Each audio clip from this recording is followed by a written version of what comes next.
Los judíos odian a los no judíos. Los judíos tienen un plan para hacer que todos los no judíos del mundo sean sus esclavos y así gobernar sobre todo. Los judíos tienen permitido hacer cosas pediátricas con niños no judíos. Todo esto lo dice el Talmud. Seguro que esto lo has escuchado muchísimas veces en algunos canales de geopolítica. Canales que se dedican a difundir el odio contra un colectivo entero, sacando de contexto textos de sus libros. El día de hoy, después de 18 años estudiando el Talmud durante varias horas todos los días, puedo decirte que realmente sí hay una conspiración peligrosa detrás de todo lo que estás escuchando. Y en este video quiero revelarte cuál es. Quiero que te quedes hasta el final si tienes sinceridad intelectual y quieres realmente saber qué es todas esas cosas que lees en tantos reels de Instagram y de TikTok y que escuchas de tantos supuestos analistas geopolíticos y expertos en la religión judía. Este video lo voy a estructurar de la siguiente manera. Primero voy a explicar qué es el Talmud, qué es este libro de aquí. Luego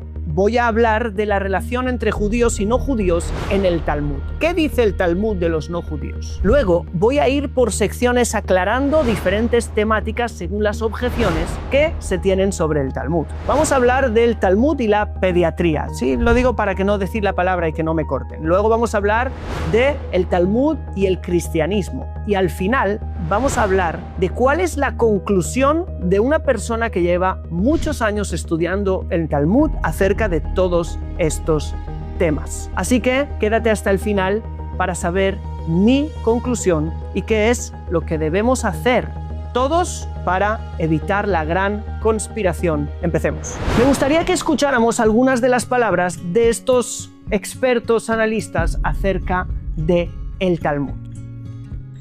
El Talmud es una serie de libros de muchos rabinos y ahí hay de todo, pero partes de la Torá y de algunos rabinos son textos profundamente satánicos, donde a Jesucristo se dice que está revolcándose en el infierno entre estiércol, donde se dice que la Virgen María era una prostituta, que su padre era un centurión romano, y eso es lo que a día de hoy la mayor parte de judíos del mundo sigue más que la Torá. ¿Cómo nos dicen los Goyim el Talmud? Bestias. Así nos catalogan, bestias. Si tú me preguntas qué es el Talmud para mí, yo creo que el libro de Mein Kampf se queda corto frente al Talmud. Ves cada cosa, lees cada... Pero lo que pasa es que no lo conocemos. Groth dice, el Talmud no define una edad de consentimiento, como las leyes modernas. En pasajes como el Sanedrín 55b o la Nidá 5.4 se discute el coito con una niña de 3 años. ¡De 3 años! Y si puede esto tener validez legal para ver total. Esto es la ley de los elegidos por Dios. Y un niño 9. Puedo poner mi mano en el fuego que ninguna de estas personas, primera, no ha leído el Talmud en su vida. 2, no sabe lo que es el Talmud. 3, esto no puedo poner la mano en el fuego. Pero estoy bastante seguro que detrás de todos esos dichos que has escuchado, a lo mínimo hay malas intenciones, si no más cosas. Y ahora me gustaría explicar qué es el Talmud. El Talmud no es un libro. Me refiero a que no es un libro en el sentido de que, a diferencia, por ejemplo, de el Tanaj, la Biblia hebrea, el Antiguo Testamento, que lo vemos como un conjunto de libros bajo una misma revelación, que todo tiene que tener un único sentido, que no puede contradecirse, porque al final todo atiende a una misma revelación. O a diferencia del Nuevo Testamento, por ejemplo, que es el libro sagrado del cristianismo, o del Corán, libro sagrado del Islam, que son libros que para esas religiones son inspirados y que por eso tienen que tener cierto grado de coherencia en sí mismos. El Talmud no es así. El Talmud no es un libro plano que se puede ir leyendo así y sacar la frase y sacar una conclusión que refleje todo el Talmud. Porque el Talmud no es un libro. El Talmud es una compilación de más de 6 siglos de dichos de los diferentes sabios de Israel en las diferentes épocas, en los diferentes lugares, en las diferentes situaciones en las que se encontraban, y de allí vas a ver los matices y los cambios. Vas a ver dichos muy duros en tiempos de, por ejemplo, la persecución romana, y vas a ver diferentes dichos de otro énfasis en otro siglo donde no había persecución. Todo va a variar y va a cambiar. Cada dicho tiene que ser analizado en su contexto, entender a quién se está refiriendo, pero sobre todo, entender a quién nos está refiriendo. Número 2, que es importante saber del Talmud. El Talmud tiene varias partes. La primera es la Mishnah, es lo que llamamos la ley oral, es un libro de leyes. En la gran mayoría no te citarán cosas de allí, porque en las leyes no suele haber opiniones morales acerca de nada. Y luego está la Gemara o el Talmud, que básicamente es un análisis a las diferentes leyes. Lo que pasa es que allí no solamente se habla de leyes, allí se habla también de moral, ahí también se traen historias, ahí también hay leyendas, algunas literales, algunas que no son literales, lo que se conoce como Midrash, y vas a encontrar también dichos de la época, también vas a encontrar ciencia de la época, creencias populares que había en la época, y todo eso es traído en este libro. No porque es traído allí, es algo que nosotros consideramos que Dios nos lo ha dicho hacer. Por ejemplo, hay una clara prohibición dentro de los legisladores rabinos que estudian el Talmud día y noche de que todas las curas que se dicen en el Talmud, por ejemplo, si el Talmud te dice si te duele la barriga haz esto y esto, hoy no aplican. ¿Por qué? Porque tenemos la medicina. Preferimos a los médicos que el remedio del Talmud, porque para nosotros el Talmud es un libro con otro concepto al que las religiones le suelen tener. Eso es muy importante de explicar. Otra cosa muy importante es que lo que dice el Talmud no siempre va a reflejar lo que hagamos en la práctica. Lo que nosotros hacemos en la práctica se llama halajá. La halajá quiere decir la forma en que caminamos, es decir, lo que hacemos. Esa es la ley práctica. Y la ley práctica es lo principal, es el corazón de este libro. Por eso es principalmente que lo estudiamos. En las yeshivot, que son los centros de estudios talmúdicos, se salta muchas veces el estudio de lo que se conoce como la Agadá, que es la otra parte, que son como los cuentos, las historias, las leyendas, que vienen a traer mensajes morales. El Ramban Nachmanides, Rabbi Moshe ben Nachman, en una discusión que tuvo con un padre católico, que era un digamos, no sé si era rabino, pero un judío que se convirtió al cristianismo y se hizo padre, en una discusión llamada la Disputa de Barcelona, es acusado de no creer en sus propios libros. ¿Por qué? Porque el padre le dice, hay un midrash, hay una leyenda, hay una historia que dice eso en cuanto al Mesías. Y Nachmanides le responde, yo no creo en ese midrash. Entonces todo el mundo se escandaliza y dice, él no cree ni en sus propios libros. Pero la verdad es que no es un libro. Uno puede ver una interpretación del midrash o que es incluso que es traída en el Talmud y decir, como hay 10 interpretaciones de estas, pues esta me parece menos y me quedo con esta. Podemos ver en los comentaristas de la Biblia, por ejemplo, a Barbanel, que estaba en España. Era cercano a los reyes de España en su época, en la época medieval, y él escribió una explicación a la Biblia. Mira bien lo que hace. Creo que es en el 1 de Samuel, capítulo 8. Allí, el pueblo de Israel pide un rey en la época de Samuel, que después ese rey que pidieron sería el rey Saúl. Pero si sabes un poco de la Biblia, verás que Dios se enoja muchísimo por el hecho de que hayan pedido un rey. Y hay que entender por qué. ¿Qué es lo que le hace enojar? Pues hay diferentes explicaciones. Está la explicación del Talmud y hay otras explicaciones. Abarbanel trae las explicaciones e interpretaciones del Talmud acerca de ese episodio y dice, no me parecen. Y después dice que habló con un tal Fray Paul en España, con un católico de la época que le dio una explicación y dice allí, Balatztibado. Pensé que la explicación de él era la explicación correcta, más que los del Talmud. Y alguien que no entiende lo que es el judaísmo, alguien que no entiende lo que es el Talmud, puede quedarse en shock por eso. Después también la explicación de este tal Fray Paul la deja a un lado y él da una explicación de sí, llegando incluso a la conclusión que la monarquía es algo malo y que por eso a Dios no le gusta. Pero después de entender eso, tienes que entender que cada parte del Talmud tiene que ser analizado. ¿Qué es? ¿Es ley? ¿Es una historia? ¿Es algo que obliga a la práctica judía? Por lo tanto, el hecho de que te saquen una frasecita sacada del contexto aún no dice nada. Pero puede ser que sí. Puede ser que sea algo que sea ley y que tengamos que comportarnos así y que hable mal de los no judíos. Y aquí llegamos a la segunda parte, la relación de judíos y no judíos o el trato a los no judíos dentro del Talmud. Y aquí hay que decirlo claro, en el Talmud hay dichos muy fuertes acerca de no judíos. La pregunta es, ¿cuáles no judíos? Porque si vamos a hablar de dichos fuertes, hay que hacer varias aclaraciones. Primero, al igual que hay dichos fuertes en contra de no judíos, hay dichos muy fuertes a favor de no judíos. Por ejemplo, está escrito en el Talmud que un no judío que se ocupa en la Torá es como un sumo sacerdote. Una persona no judía que estudia la Biblia y crece espiritualmente es como un sumo sacerdote. Claro, esto no es muy negativo que digamos. ¿Cómo esto va a ir al lado de algún lugar donde dice que ni siquiera es considerado un ser humano? ¿Cómo esto liga? Parece que alguien que te ha dicho solamente la segunda no es considerado un humano o que tiene que ser un esclavo, te la está sacando del contexto, porque si no, ¿qué haríamos con la segunda? Y ahí es cuando dice el texto del Talmud en el Tratado de Sanedrín, no dice sacerdotes, levitas e israelitas, sino el hombre. Sí, está hablando de el hombre, ahí es un texto de la Torá que habla del hombre, dice, no dice israelitas, dice hombre, y hombre se refiere a toda la humanidad. De hecho, si queremos ir más lejos que eso, le preguntaron a los sabios de Israel en el Talmud cuál es el más grande de todos los mandamientos de la Torá. Como te voy a contar después, esa misma pregunta le hicieron a Jesús. Y el Talmud dio varias respuestas. La respuesta número 1, amarás a tu prójimo como a ti mismo.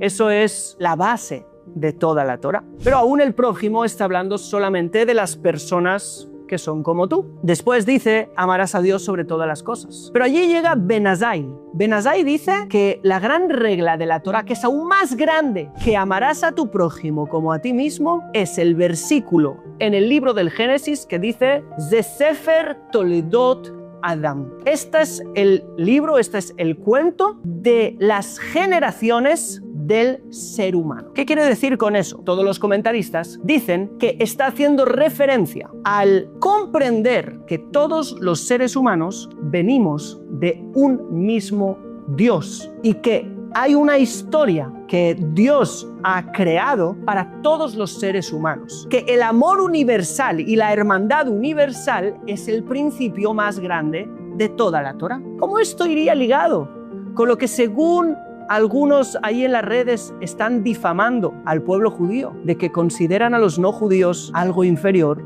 y ni siquiera los consideran humanos? Y todo esto sin haber llegado al punto principal de este capítulo. Los no judíos criticados en el Talmud, ¿quién eran?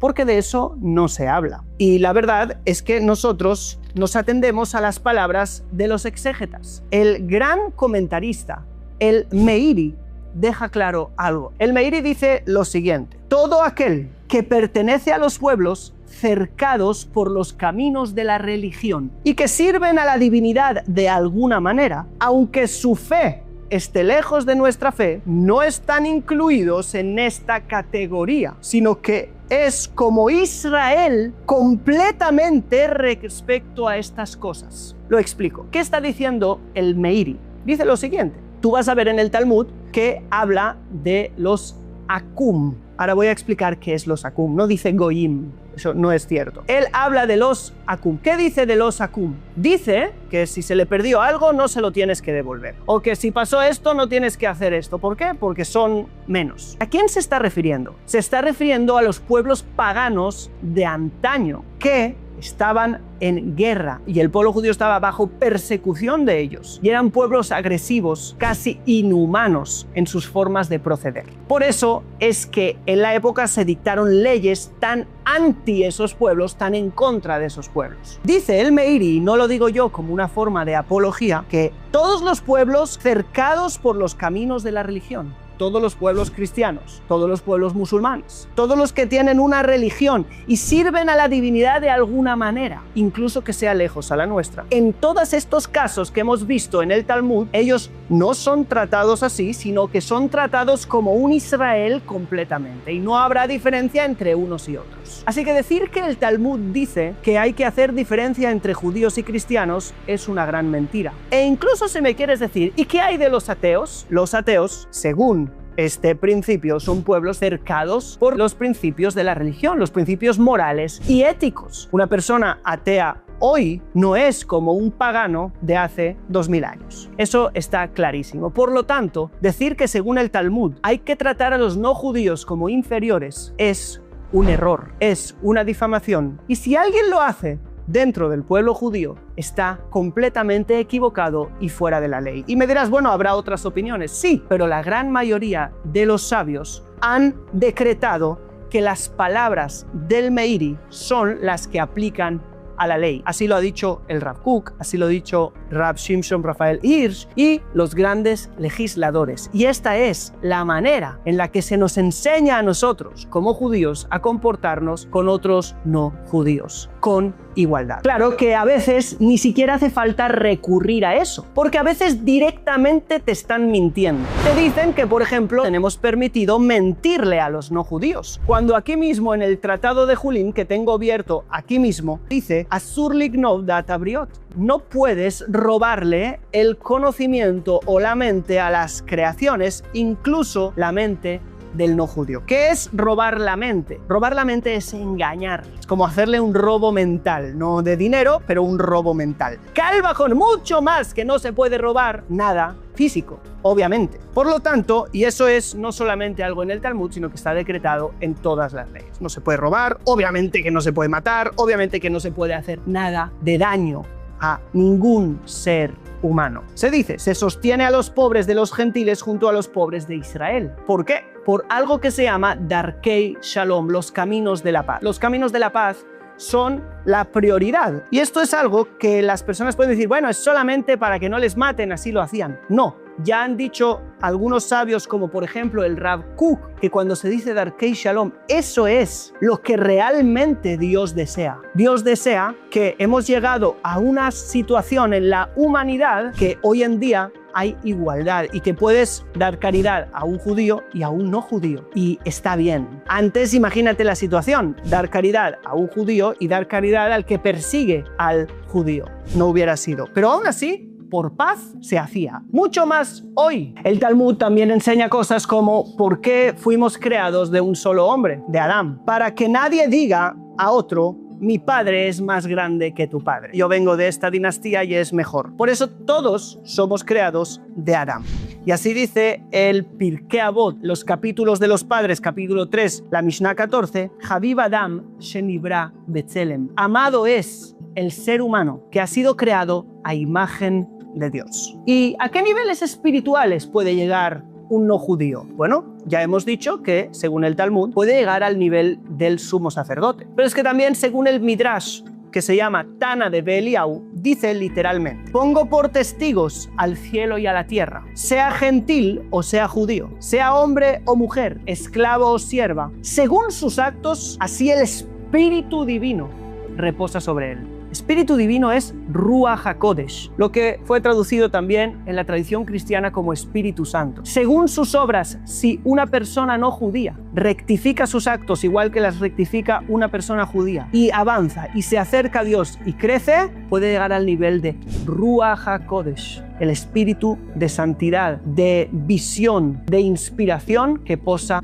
sobre él. Mucho odio no me parece que hay en estas frases. Y aquí quiero decir algo. Quiero hablar de la hipocresía que tiene mucha gente. Y es que, claro, presentan al judío malo porque en algunos textos sacados de contexto, como ya te he enseñado, se dice que los no judíos son esto o son lo otro. Parece ser que se han olvidado leer algunos textos en el Nuevo Testamento. Yo no sé si has leído alguna vez Mateo capítulo 15, donde una mujer cananea le pide bendición a Jesús y Jesús le contesta que no es digno el hecho de dar el pan de los hijos y echárselo a los perrillos, literalmente, perrillos. El pan es la bendición, los hijos son los judíos en aquella época, el pueblo de Israel. Y le dice, no es digno que yo te dé la bendición que Dios me ha dado para dársela a los judíos y te la tire a ti, que eres considerada de los perrillos. Y después la mujer le dice algo así como que aún los perrillos, no me acuerdo exactamente, desean, etcétera, etcétera, y él le dice, mujer, grande es tu fe, y por eso es que le da la bendición. Y tú me vas a decir,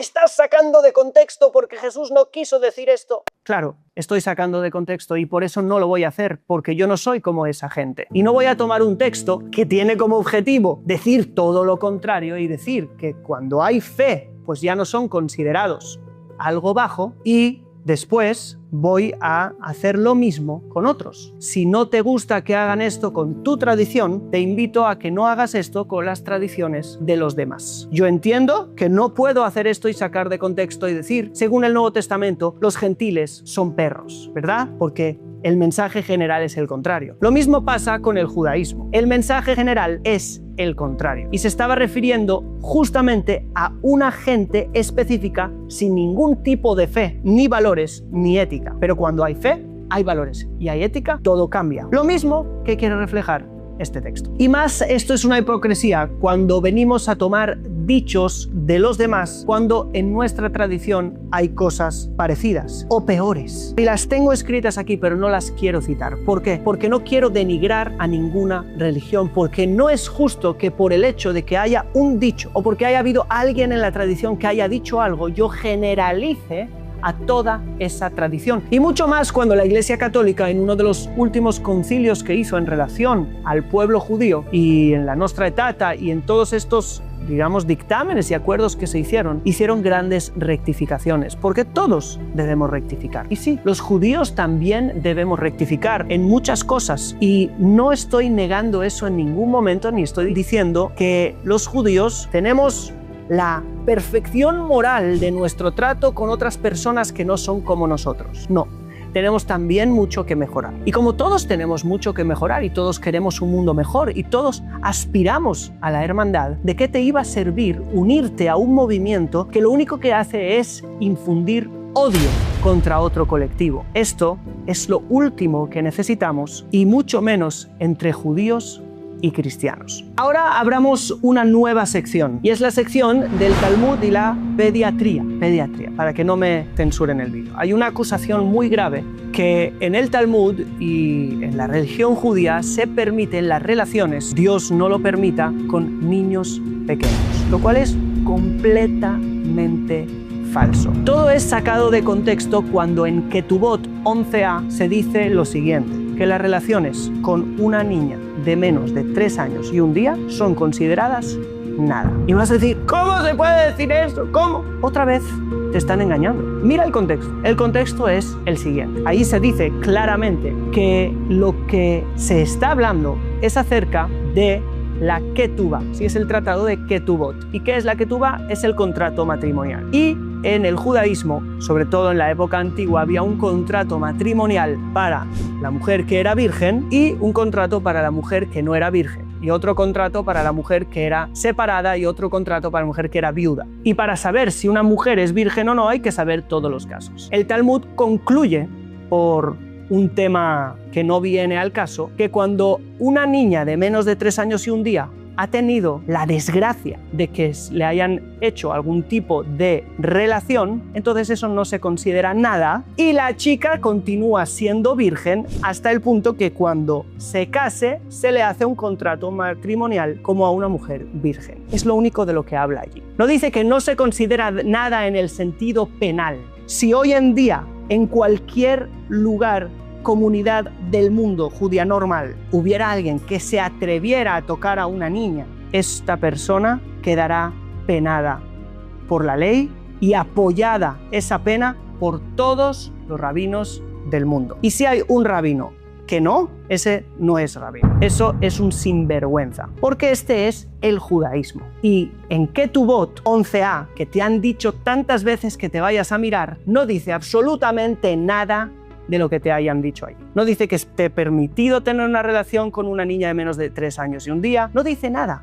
Dice que esto, si sucede, no se considera nada para defender a la niña y seguir considerándole una chica virgen. Ahora vayamos a hablar de otra sección, el Talmud y la esclavitud. ¿Quiere el Talmud que los judíos tengan esclavos? Lo primero es que tenemos que ver si realmente la esclavitud es una opción. La desgracia es que la esclavitud fue una opción siempre y la Torá, la Biblia, ya habla de los esclavos. No solamente el Antiguo Testamento de los judíos, también el Nuevo Testamento habla de la esclavitud y hay órdenes de Pablo acerca de los esclavos. Era una realidad de la época y también hay leyes reguladas en el Talmud sobre los esclavos. El punto es que el Talmud regula las leyes de los esclavos de una manera que no te apetezca tener esclavos. Hasta el punto que el Talmud mismo dice, quien tiene un esclavo tiene a un dueño. De tantas obligaciones que tiene por él, al final es como si él fuera su dueño. Porque el espíritu de la ley es no a la esclavitud.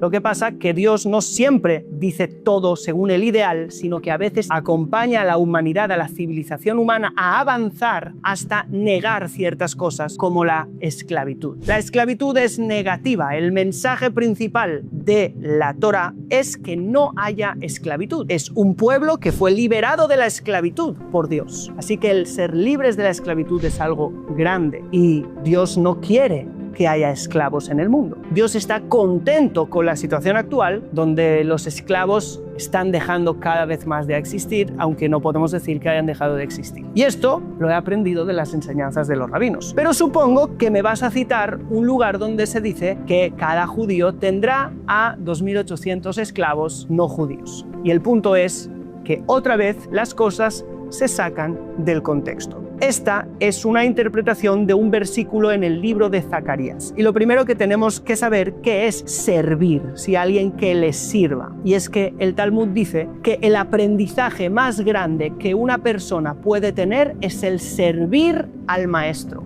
Sí, hasta el punto que la Biblia dice que Eliseo no dice que estudió con Elías, dice que le sacaba el agua al profeta Elías. Así presenta la Biblia a Elías en el primer libro de los Reyes hacia el final. ¿Por qué dice que le sacaba el agua? Porque es más grande el hecho de poder servir a un sabio que el hecho de poder aprender de él. ¿Por qué? Porque una persona que está ayudándole al sabio está con él, aprende de su vida, no de lo que dice, sino de lo que hace. Y tendríamos que ser mejores en lo que hacemos que en lo que decimos. Así como mínimo es el que se considere un sabio. Yo mismo fui el chofer de un gran rabino y fue la época de más aprendizaje de mi vida. Bajo este concepto, el hecho de servir no es servir con esclavitud, como lo sería un esclavo construyendo las pirámides de Egipto. Se trata de servir en el aprendizaje. Y allí, el texto en Zacarías dice que gentiles vendrán, se amarrarán. Eso lo dice el profeta, en los que creen todas las religiones, abrámicas como mínimo. Se agarrarán al fleco, ¿sí?, al tzitzit de un judío y dirán, queremos aprender. Lo mismo dice el libro de Isaías, que en algún momento de la historia las personas no judías, las naciones, mirarán hacia Jerusalén e irán hacia allí para aprender y dirán, enséñanos los caminos del Dios de Jacob, porque de Sión saldrá la Torá y la palabra de Dios de Jerusalén. Y en ese sentido se dice en forma de Agadá, no literal, no es algo literal, que habrá mucha gente que querrá venir a aprender hasta el punto de estar dispuestos a simplemente ayudar en lo técnico para recibir esos aprendizajes. Otra vez sacado de contexto para ensuciar a un colectivo entero. Y ahora abramos quizás el punto más importante, Jesús y el Talmud. Hay mucha gente que tiene un celo muy grande por su religión y sobre todo por las figuras que representan todo el bien que su religión les da a su vida. En este caso, los cristianos con Jesús. Es algo completamente respetable, completamente entendible. Y obviamente, cuando alguien les saca una frase del Talmud donde parece que se ataca a Jesús o una donde se habla negativamente de Jesús, ellos se llenan de celo y empiezan a atacar a los judíos, a odiarlos y a unirse a esos movimientos en redes sociales que lo único que hacen es ensuciar el nombre del pueblo judío. Varias cosas tengo que decir aquí. Número uno, en muchos lugares del Talmud se habla de figuras con cierto nombre y no está nada claro que se refiera a Jesús porque, por ejemplo, la imagen de uno de ellos, está relacionada con otro rabino que vivió 200 años antes de Jesús. Así que en muchos casos no está claro que sea Jesús. Y de hecho hay opiniones de grandes rabinos que dicen, no, este no es Jesús, por ejemplo el Tosfot o el Yavetz, no, este no se está refiriendo a Jesús, se está refiriendo a otro porque hay una cronología distinta. Pero también en los que estamos de acuerdo que sí se refería a él y hay críticas, hay algo negativo. Tenemos que ver, como hemos dicho antes, el contexto de lo que estamos hablando. Primero, no son leyes, son agadot, son historias, no se entiende literalmente. Quien dijo eso lo estaba queriendo enseñar algo. En el contexto de esta Gemara, en este lugar del Talmud, en el tratado de Gitín, que todo el mundo cita, que dice que Jesús hierve en excrementos y estas cosas, tenemos que tener algo muy claro. Lo primero es que allí se muestran varias personas que se aparecieron de otro mundo para decir que habían sufrido después de la muerte. Y si te fijas, todas las personas que aparecen allí en la lista, en ese lugar en el Tratado de Gitín, como Titos o otros, son personas que habían hecho mucho daño al pueblo judío. Habían perseguido, matado. Y es muy interesante que se vea a Jesús como una de ellas. Aquí entiendes el contexto en el que quien escribió eso y quien dijo eso se encontraba. En un contexto donde en el nombre de Jesús se perseguía y se dañaba y se hacía mal a los judíos. Cuando el líder y la figura de una religión que te está persiguiendo de alguna manera te hablan de él, ¿qué crees? ¿Que tienes una connotación positiva o negativa? ¿Tú qué piensas? Y es muy interesante porque si es verdad que tan malos somos por esto, pues deberíamos ver quizás algunas citas de lo que en aquellas épocas se decía de los judíos y los padres de la iglesia decían de los judíos. La sinagoga no es solo un prostíbulo y un teatro, también es una cueva de ladrones y una guardia de bestias salvajes. Ningún judío adora a Dios. Juan Crisóstomo contra los judíos. ¿Qué dijo Tertuliano de los judíos? Más de lo mismo. ¿Qué dijo Agustín? La iglesia admite y confiesa que el pueblo judío está maldito. Esto no era solamente de un lado. Esto era una guerra entre lados. Y lo que creo es que si realmente queremos hacer algo que aporte a nuestra humanidad, lo que podríamos hacer es dejar las discusiones del pasado y hacer las paces. No me estoy haciendo la víctima. Estoy diciendo que tenemos un pasado de enemistad. Pero dos cosas quiero decir de eso. Número uno, ¿cuál debería ser el sentimiento de un verdadero cristiano? ¿Acaso nunca has leído la carta de los Romanos, capítulo 9? Donde el mismo Pablo, que fue, según los textos del Nuevo Testamento, perseguido por judíos, dice que su sentir para con sus hermanos es que él mismo sería maldito, separado de Jesús por la salvación de sus hermanos. ¿Este es realmente el sentimiento que tiene toda esta gente que se pone a despotricar contra nosotros todos los días? Y número dos, algo muy importante que creo que todos tenemos que pensar. ¿Realmente eso es lo que Dios quiere de nosotros como humanidad? ¿Que sigamos en esta enemistad? Quizás la enemistad fue parte del plan de Dios. ¿Qué te parece verlo así? Porque si no hubiera habido enemistad, no hubiera habido cristianismo. Si no hubiera habido cristianismo, el monoteísmo de alguna manera no se hubiera esparcido por todo el mundo. E incluyo en eso el Islam, que también tomó muchísimo del cristianismo y también del judaísmo. Y si todo fuera parte de un plan de Dios, deberíamos dejar de mirar atrás y empezar a mirar hacia adelante para buscar unidad. Unidad no significa que debemos de estar de acuerdo los unos con los otros en todo. No, debemos seguir teniendo las diferencias y las discusiones, pero creo que todo este odio que se está propagando por allí va mucho más allá. Lo que realmente está pasando no es que te moleste el Talmud, es que hay propaganda rusa, iraní, catarí, que está intentando que te hagas amigos de unos y te dicen, no, el profeta amaba mucho a Jesús, para que odies a los otros con motivos políticos. Y si has caído en ese odio, pues quiero que sepas que lo que has hecho es caer en política, no caer en una verdad metafísica. Tengo muchísimo más por decir, pero realmente no me queda tiempo. Y quiero decir que en realidad nos une mucho más de lo que nos separa. El Talmud es un libro lleno de sabiduría, lleno de una tradición rica, lleno de una filosofía de vida increíble en muchos aspectos. De hecho, los dichos más importantes del Nuevo Testamento ya están en el Talmud y en la tradición rabínica en más del 50%. Más de la mitad de los dichos de Jesús ya están en la tradición judía y para mí es mucho más que eso. Quiero darte algunos de los ejemplos. El gran mandamiento: amarás a tu prójimo como a ti mismo, y el amor a Dios. Mateo 22. Bueno, lo mismo en Sifra Kedoshim 4.12, en Yerushalmi Nerarim 9.4. Amarás a tu prójimo como a ti mismo, este es un gran principio de la Torá. O la famosa regla de oro en Mateo 7.12, así que en todo tratad a los demás como queréis que ellos os traten, porque esto es la ley y los profetas. ¿Quién dijo esto? Esto lo dijo Hillel en Shabbat 31a, donde dice, lo que es odioso para ti, no lo hagas a tu prójimo. Lo mismo. Esta es toda la Torá. El resto es comentario, ve y estudia. Mateo 10, 24, 25. El discípulo no está por encima del maestro, ni el siervo por encima de su señor. Le basta al discípulo ser como su maestro. Dicho literal en el Talmud, Berajot 58b, le basta al siervo ser como su maestro. Marcos 2, 27. El Shabbat fue hecho para el hombre y no el hombre para el Shabbat. Cosa que ya estaba escrita en los dichos de los sabios, en la Mejilta de Rabbi Ishmael, donde dice, para vosotros fue dado el Shabbat y no vosotros para él, para hablar de que en caso de que alguien esté en peligro de vida, puede profanar el Shabbat.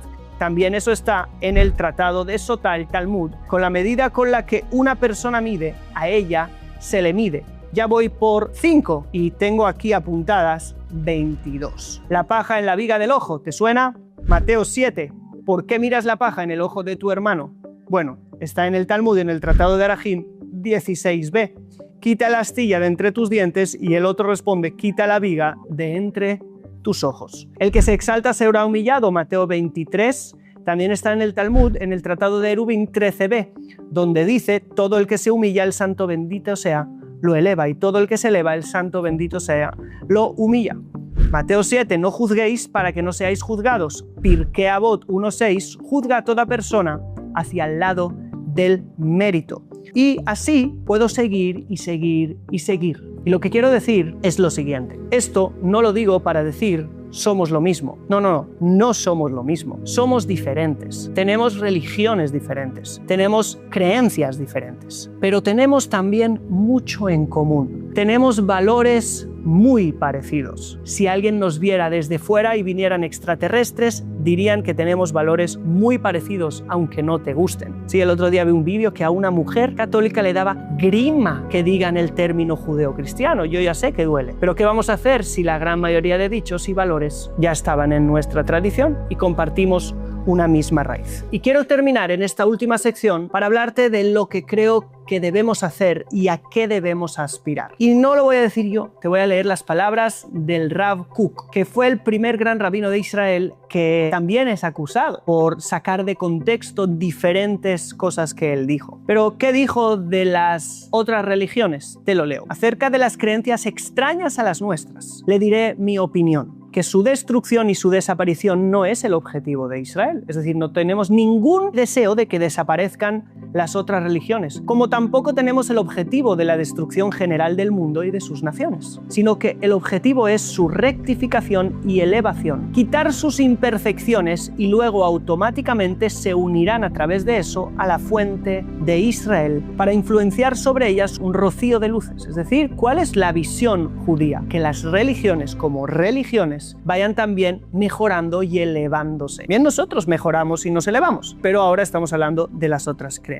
Dice, y quité sus sangres y sus impurezas de entre sus dientes, y se quedará también él santo para el eterno. Zacarías 9:7. Y esto es así, incluso para con el paganismo. Dice, el paganismo tiene que elevarse. Y mucho más con religiones que se apoyan en parte de sus fundamentos sobre la luz de la Torá, de las enseñanzas de Israel, igual que el cristianismo y el islam. Y grandes son las palabras del Gaón de Vilna, uno de los grandes sabios hace 250 años o 300 aproximadamente, donde dice el texto, a Esaú odié. ¿Qué es a Esaú odié? Lo secundario de Esaú odié. Pero lo principal, que es su cabeza, está enterrada con los padres del mundo, Abraham, Isaac y Jacob, porque según la tradición, la cabeza de Esaú está enterrada en la cueva de Macpela con Abraham, Isaac y Jacob. Dice, por eso Jacob le dijo a Esaú, vi tu rostro como ver el rostro de Elohim, el rostro de un ángel o el rostro de Dios. Dijo Jacob, el hombre íntegro, y sus palabras no volverán vacías. Y el amor entre los hermanos, Esaú y Jacob, eso representa en la tradición nuestra el mundo cristiano y el mundo judío.